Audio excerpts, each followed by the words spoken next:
শীতের আগমনের সঙ্গে সঙ্গে দেশে বাড়ছে মৌসুমী রোগের প্রকোপ।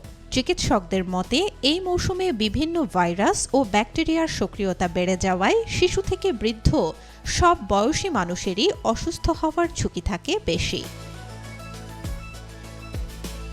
শীতের ঠান্ডা আবহাওয়ার কারণে ভাইরাস সহজেই ছড়ায়, ফলে নাক দিয়ে পানি পড়া, জ্বর, গলা ব্যথা, কাশি ইত্যাদি উপসর্গ দেখা যায়।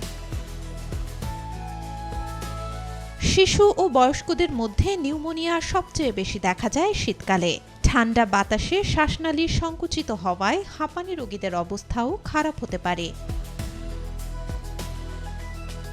শীতে পানির ব্যবহারে অসচেতনতা ও খাবার নষ্ট হওয়ার প্রবণতা কম হলেও ভাইরাসজনিত ডায়রিয়া বাড়ে, বিশেষ করে শিশুদের জন্য ঝুঁকি বেশি। শীতে ত্বক শুষ্ক হয়ে নানা ধরনের চুলকানি, একজিমা ও অ্যালার্জির সমস্যা দেখা দেয়।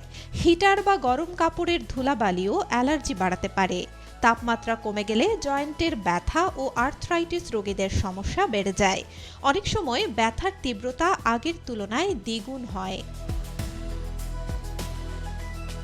চিকিৎসকদের মতে শীতে রক্তনালীগুলো সংকুচিত হয়, ফলে উচ্চ রক্তচাপ, হার্ট অ্যাটাক ও স্ট্রোকের ঝুঁকি বাড়ে, বিশেষ করে বয়স বেশি মানুষের ক্ষেত্রে।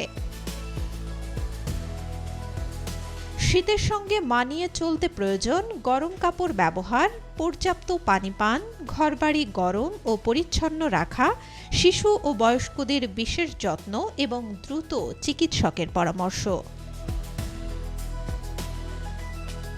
Desk report, B news 24।